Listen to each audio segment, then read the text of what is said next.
Profissionalmente, eu me defino como diretor de cena, professor, pesquisador, cenógrafo, figurinista e encenador. Eu sempre brinco que é um pouco nessa ordem para mim, porque eu acredito que o que eu mais faço com vigor e quando faço com toda a disciplina do mundo é a direção de cena, porque eu acho que de todas essas funções que eu falei, é aquela que mais exige o meu estado completo de atenção e até um espaço de liderança que eu precisei construir comigo mesmo para poder exercer essa função. Então, eu acho que eu particularmente sou um generalista na minha forma de pensar o mundo como pessoa, mas acredito que eu trouxe muito isso também para o meu trabalho e para a direção de cena principalmente. Eu comecei fazendo teatro na escola porque eu tive o privilégio de estudar numa escola que o professor de teatro era o Marcelo Dene, que hoje em dia é professor da USP, é também um encenador, enfim, um multiartista. E então eu tive a minha primeira experiência de teatro foi com o Marcelo Dene, e aí depois eu passei por alguns grupos. Eu venho de uma trajetória dentro da minha cidade, até porque Pindamonhangaba tinha um festival, ainda tem um festival nacional de teatro, mas ela ali nos anos 90, o festival de teatro ele teve um boom, assim, então ele recebia muita gente, ele virou meio que um evento bem interessante, bem quente, assim, bem fervoroso dentro da coisa do teatro ali na região do Vale do Paraíba. Então eu trabalhava em alguns grupos por ali, fiquei muito tempo numa companhia que chama Companhia Controvérsias, que existe ainda até hoje. Eu fiquei com eles eu fiquei 10 anos na Controvérsias, até vir para São Paulo para fazer faculdade. É engraçado porque meus pais amam teatro, e aí eles sempre foram os incentivadores assim, para que eu fizesse cênicas. Eu, na verdade, cheguei a cogitar fazer outras coisas, sei lá, prestei vestibular para medicina, para outras coisas que não tinham nada a ver com cênicas, mas eu entendi num dado momento que era isso que eu tinha que fazer. Assim. E aí eu vim para a faculdade, fiz faculdade, e aí no último ano, mais ou menos, eu fui fazer estágio no Grupo 19 com Bolelli, que era um espetáculo que chamava Rufus, e aí eu fiquei lá um tempo fazendo estágio e fui entendendo que talvez fosse a área técnica que me atraísse muito, assim. Aí eu fui fazer um curso com o Ciro Del Nero, depois eu fiquei com ele um tempo como assistente, aí o Ciro faleceu, e aí na sequência me chamaram, já que eu já estava envolvido com ele, com cenografia e pesquisa em cenografia e figurino, me chamaram para fazer para trabalhar como pesquisador da equipe curatorial brasileira da Quadrienal de Praga. E aí eu fui conhecer muita gente de cenografia e figurino, porque eu estava escrevendo catálogo, isso foi em 2011, e aí eu fiquei na Quadrienal em 2011 e 2015, foram as 2 edições que eu trabalhei. Em 2011 eu entrei no curso de direção da SP Escola de Teatro, eu sou da 2ª turma de direção. Foi super importante fazer direção, porque eu acho que foi fundamental entender um pouco desse lugar do encenador, e em que medida isso hoje é fundamental também para eu olhar para os processos de criação, que são os trabalhos que eu acabei fazendo. Quando a gente voltou, eu estava começando a ter aula de direção com a Eliana Monteiro, que era diretora de cena e ainda co-diretora do Teatro da Vertigem, diretora também, compõe o núcleo de direção do Teatro da Vertigem, e ela me convidou para começar a acompanhar o processo do Bom Retiro, que eles ainda estavam ali começando, quer dizer, já estavam com o processo efervescente, mas estavam começando a ocupar mais o espaço de onde o espetáculo ia acontecer, ali no Bom Retiro. E aí é aí que eu vou para o Vertigem. Aí, na sequência, o espetáculo acabou. Na semana seguinte, o Bob Wilson estava vindo para o Brasil com um espetáculo que é o A Dama do Mar, que era a primeira produção com um elenco totalmente brasileiro. E aí eles me convidaram, porque tinham visto o trabalho da direção de cena que eu estava fazendo no Vertigem.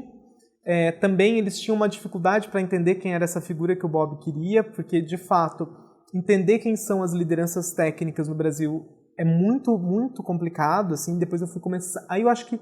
Aí me startou isso, assim. Aí eu entendi como era complicado explicar para alguém as diferenças de nomenclatura que a gente usa para as lideranças técnicas.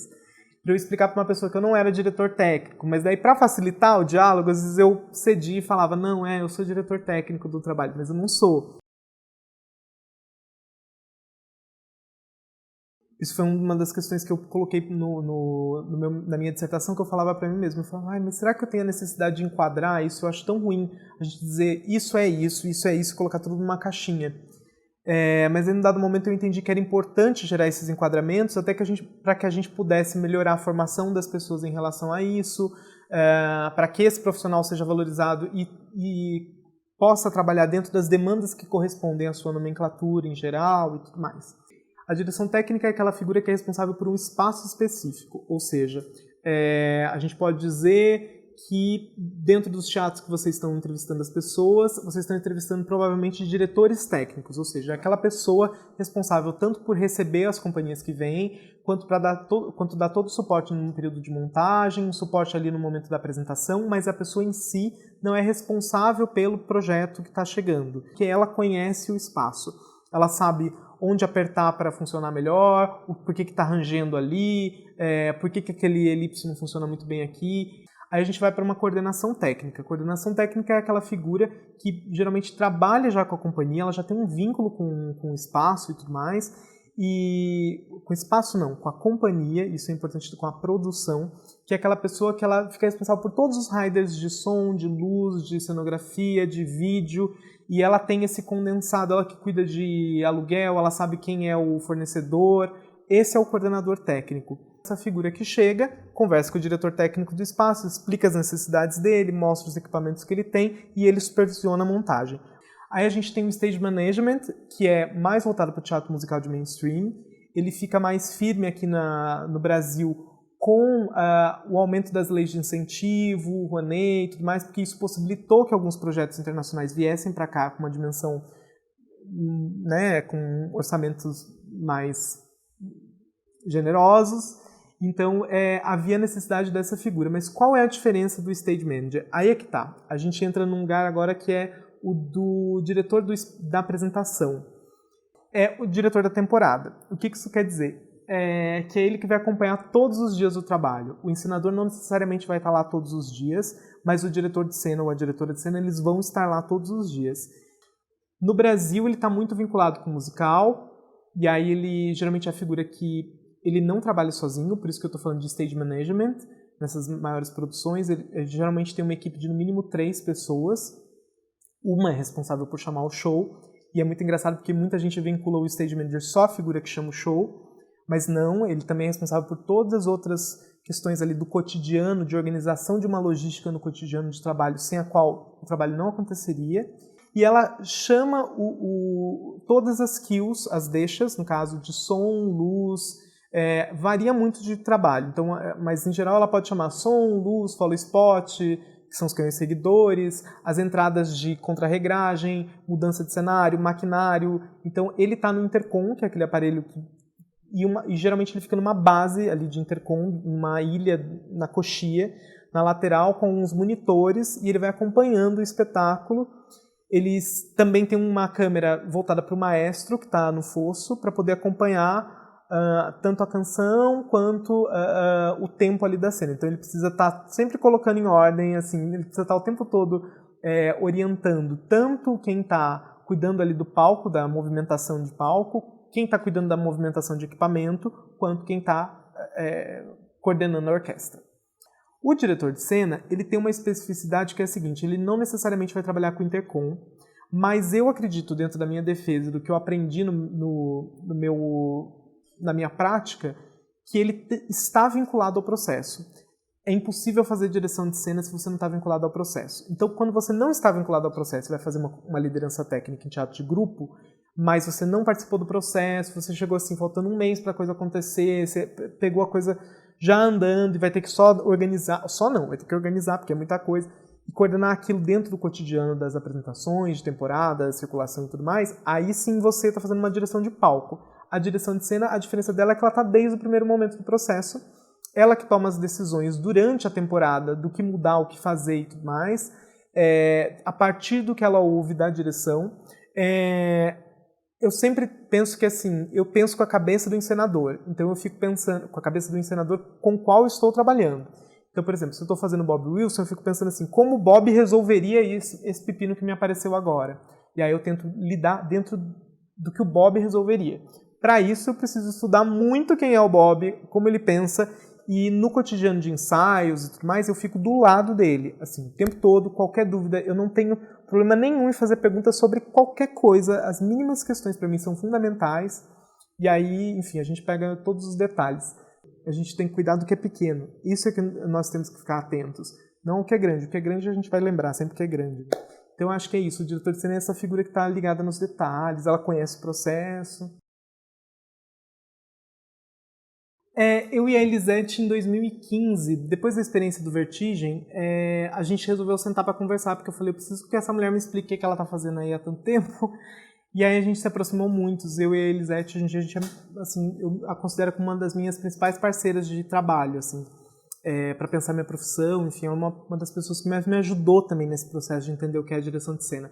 E aí a gente criou um projeto que chama Diretores de Cena Brasil, e a gente teve a oportunidade de fazer algumas mesas de debate com técnicos pela SP Escola de Teatro, então a gente fez algumas mesas de debate.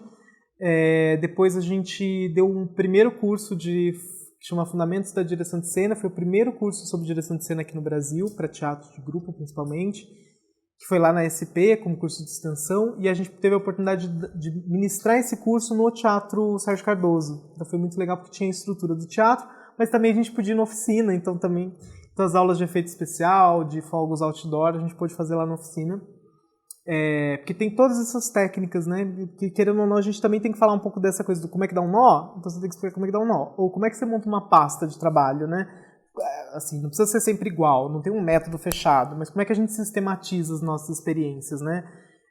Então isso era uma questão também do curso, foi super legal. E a gente, enfim, a nossa ideia é continuar desenvolvendo esse trabalho.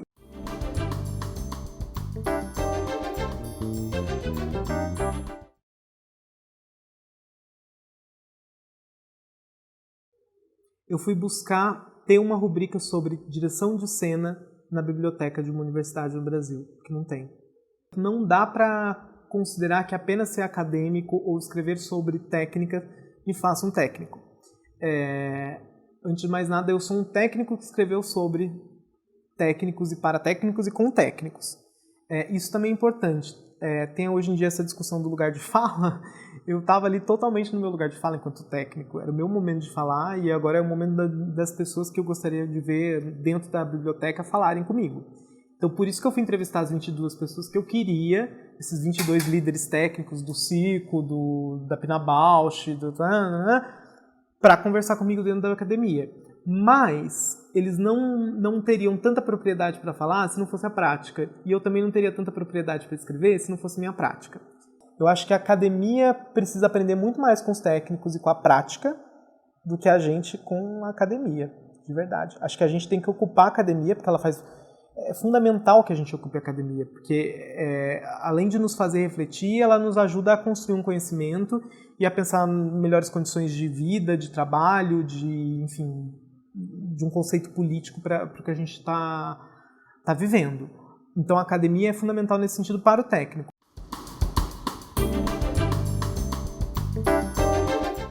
Eu acho que a primeira coisa que um bom diretor de cena tem que ter é porosidade, uma escuta muito afiada para tudo que está acontecendo, uma disponibilidade para entender o espaço que você está fazendo o trabalho e tentar pensar como fazer com que a sua equipe dialogue com esta encenação neste espaço. É esta figura, ela está fazendo essa ponte.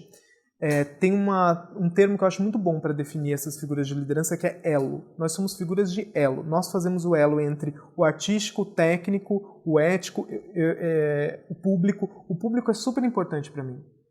Geralmente eu trago a minha equipe técnica comigo para a sala de ensaio e para compreender o processo. Eles têm caderno de anotação do processo, como isso pode reverberar no que eles vão fazer. Eu acho que isso é super importante. Para qualquer coisa dentro da montagem, eles não precisam ficar me perguntando tudo, porque eles já entenderam qual a linguagem, para que caminho aquele trabalho está indo. Eu preciso saber ser espectador. É uma das coisas que eu mais falo para os técnicos. Eu falo, gente, vocês também têm que assistir para vocês construírem um senso crítico em relação ao que vocês estão assistindo.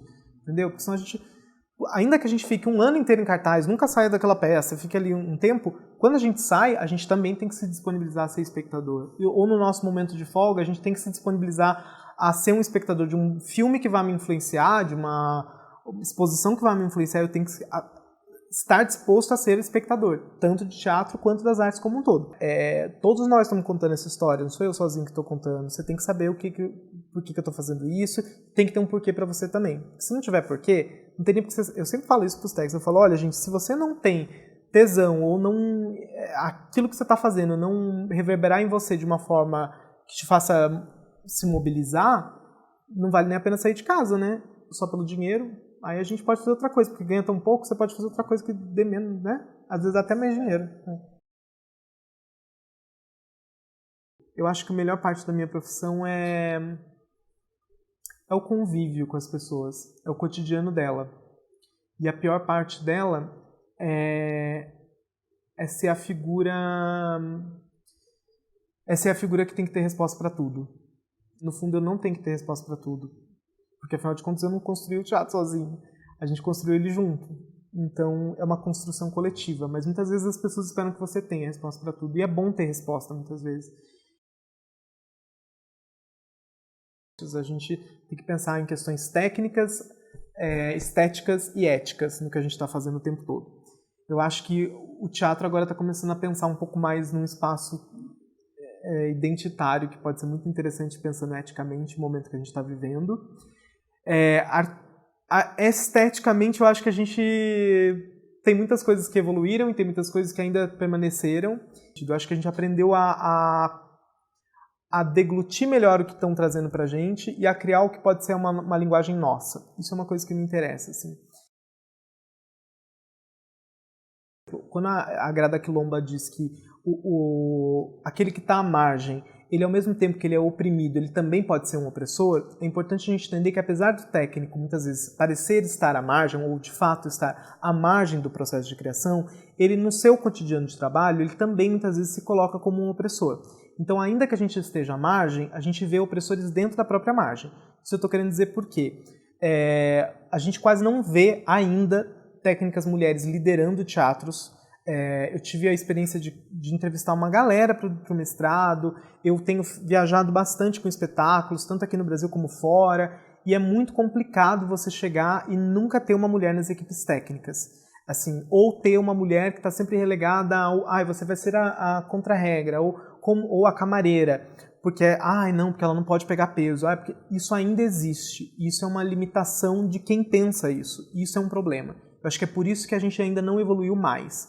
Então a gente ainda tem questões de preconceito racial, de homofobia, LGBTfobia como um todo, não só homofobia, enfim, e de machismo. Então eu acho que isso é uma coisa que a gente tem que pensar assim, que eu acho que pode melhorar, e eu acho que a gente poderia ser muito mais do que a gente é hoje se a gente conseguisse começar a se perceber como opressor dentro da margem. No cotidiano de temporada, eu sou a pessoa que chega primeiro, eu sou aquela que confere se está tudo certo no camarim, confere cenário, vê a chegada de todo mundo, se alguém atrasou, eu sou aquela pessoa que conversa para saber se está chegando. Eu sou a pessoa que dita o momento que vai ser a hora de passar microfone, de colocar microfone, a passagem de som, eu passo luz com a equipe de luz, eu bato kill a kill para poder ver se está tudo certo, se nada desafinou, na programação da mesa. Eu tento passar um pouco da ambientação sonora, porque eu também tento pegar um pouco desse desenho de som do encenador, e aí, que é uma das coisas que eu aprendi com o Bob, assim, entender a onda, para onde ela tem que passar, para onde ela volta e tal, o que isso tem que causar em quem está vendo. Então eu sempre tento me posicionar no lugar de um espectador, para a gente passar som e luz. Aí depois eu faço a roda de concentração do espetáculo começar, eu opero o espetáculo geralmente, eu gosto de operar o espetáculo, porque isso me permite ter acesso à cena. Ou seja, se eu precisar trocar alguma coisa, arrumar alguma coisa, que os imprevistos vão acontecer, e não se apavorar, é saber lidar com situações de risco muitas vezes, porque teatro vertigem principalmente envolve risco, você está falando de uma pessoa andando numa marquise e tudo mais. Então, quais são as formas que você cria, quais as estratégias para minimizar os riscos físicos, enfim, do público e de quem está fazendo, né? E depois do espetáculo, eu acompanho uma desmontagem ali breve, acompanho a saída do público, faço uma devolutiva rápida com atores. Se o diretor está acompanhando, também bato ali com ele uma bola para essa devolutiva. E aí acabou o dia, eu indo embora do teatro, geralmente sou a última pessoa, eu já mando uma mensagem para a equipe inteira informando o horário do dia seguinte de trabalho.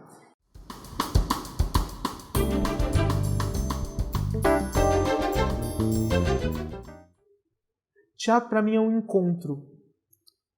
Ele só acontece no presente. Eu brinco que eu faço teatro para me despedir. A Lili Monteiro, que é essa professora, que virou uma super amiga do Vertigem e tal, ela sempre dizia pra gente, como professora de direção, que vai ter um momento da sua carreira que você vai entender por que você está fazendo aquilo. É assim, sempre você vai estar perseguindo uma mesma coisa quando você está fazendo teatro. No meu caso, eu acho que eu faço teatro para me despedir.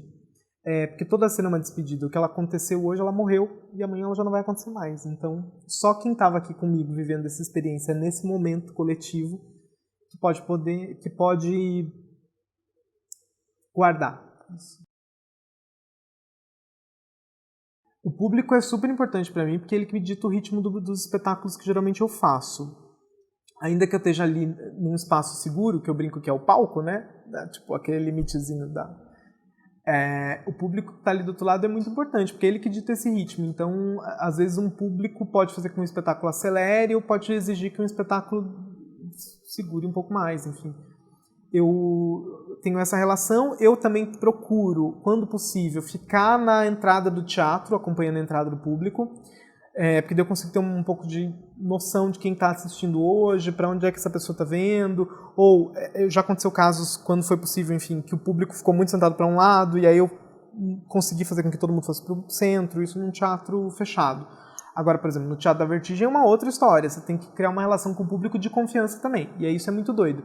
Como é que você, naquele 1h30 de peça, você consegue fazer com que o cara saiba que pode confiar em você, que você falar para ele que ele pode atravessar a rua, ele vai ou não, entendeu?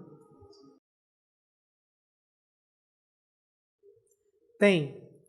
Não o fantasma que a gente acha que dorme lá, mas o fantasma que as pessoas acham que as pessoas consideram que tem que ser.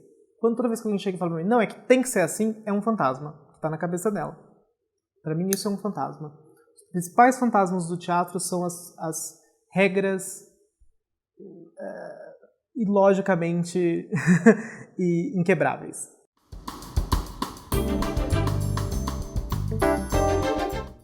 Ou eu tô vendo teatro, ou eu tô estudando teatro, ou eu tô passeando com meu cachorro, ou eu tô com os técnicos, porque acaba sendo uma família, né? Às vezes é muito difícil ser a pessoa que tem que dizer que é assim, que vai ser assim, ou de tomar uma decisão, então vamos mudar para isso. É muito difícil, muito difícil. Acho que ninguém calcula como é difícil, às vezes, assumir uma voz dessa figura do encenador durante uma temporada porque ele não tá lá. Eu acho que o teatro salva a vida.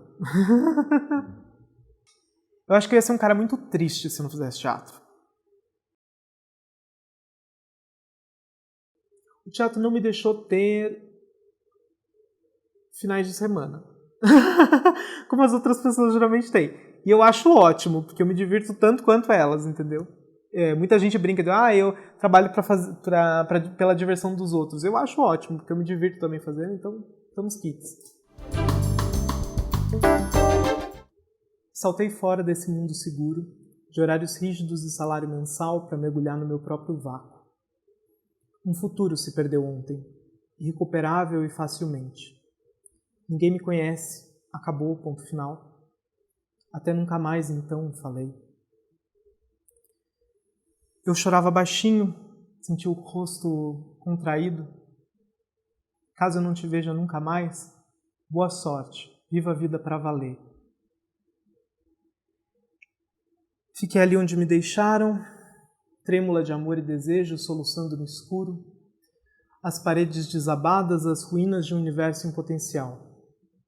Entre os milhões ao nascer, eu também era tudo, potencialmente. Sou incapaz de amar ou de sentir agora. Morrer é uma arte como tudo mais. E nisso sou excepcional.